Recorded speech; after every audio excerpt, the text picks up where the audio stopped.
Donald Trump. You know him, you love him, or you hate him. But regardless of how you feel about him, he possesses a powerful and effective communication tactic that he uses every time he speaks to you, and you may not even realize he's doing it. But let's start at the beginning. Donald J. Trump was born to Mary and Fred Trump on June 14, 1946, in Queens, New York. He attended the University of Pennsylvania, the New York Military Academy, Fordham University, the Wharton School of the University of Pennsylvania, and the Kew Forest School. He has 5 children: Donald Trump Jr., Ivanka Trump, Tiffany Trump, Eric Trump, and Barron Trump. Donald Trump is a large business mogul, a reality TV personality, and currently a presidential candidate. To start his original business endeavor, he received a small loan of $1 million from his father. Through his political campaign, Donald Trump has been the forerunner for the Republican Party. He's gathered a large and loyal following in no time. The comments he makes and remarks he projects do seem risky most of the time. The fan base, however, that Donald Trump has created continues to grow through each passing day.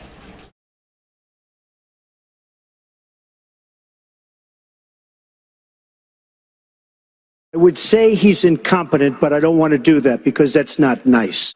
I never attacked him on his look, and believe me, there's plenty of subject matter right there. When Donald Trump says things like, "I don't want to do that," or "I won't say it," he is showing his own emotion and judging the emotions of others. In many cases, he is even contradicting himself by saying he would never do or say something in all actuality he would do or say. He uses this type of rhetoric to manipulate his audience's emotions. Our leaders are stupid. We are led by very, very stupid people. Getting hell out of them. So stupid. When Donald Trump uses words like stupid, horrible, and weak, he is personally attacking somebody's character. When he uses this form of rhetoric, he is deflecting his own frustration by projecting it back at his opponents, striking against their character. In recent debates, fellow candidates have often teamed up to go after Donald Trump and his proposed policies, causing him to counter with harsh insults and words like stupid and horrible, instead of handling it in a professional manner. To bring it back, our country rich again, we make it great again. And we have to make our country great again, and I will do that. But if I get elected president, I will bring it back bigger and better and stronger than ever before, and we will make America great again. Thank you. Thank you very much. All politicians use keywords in their speeches and debates to either hook their potential voters or display a form of dominance and leadership. Words that Trump uses to display his fluency in rhetoric are again and sometimes back.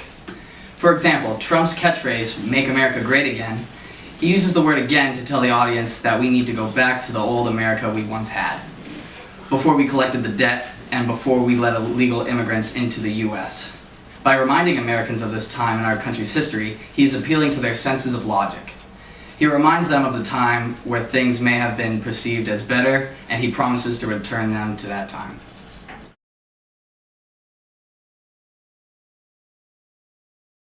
Can a woman be president? The presidency is a man's job. I have women are qualified to be president. No. A female has more hormones. She could start a war in 10 seconds. If she has hot flashes, whatever, boom. Before his candidacy, Donald Trump spoke his opinions whenever given the chance. It is now, however, that his words are stating as much more than just opinions. Each time he speaks, whether it be at a rally, in a commercial, or in a tweet, Donald Trump is speaking to and persuading an audience that makes up a large portion of our country.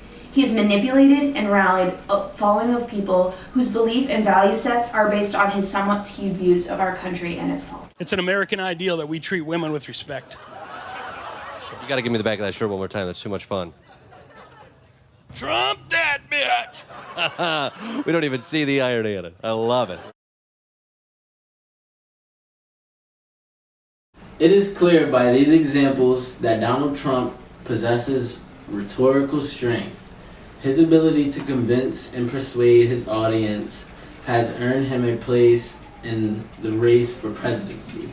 Though much of what Donald Trump says is not factual, respectful, politically correct, or any way appropriate, it is the way in which he says these things that make him such a great employer of rhetoric and in turn a great persuader.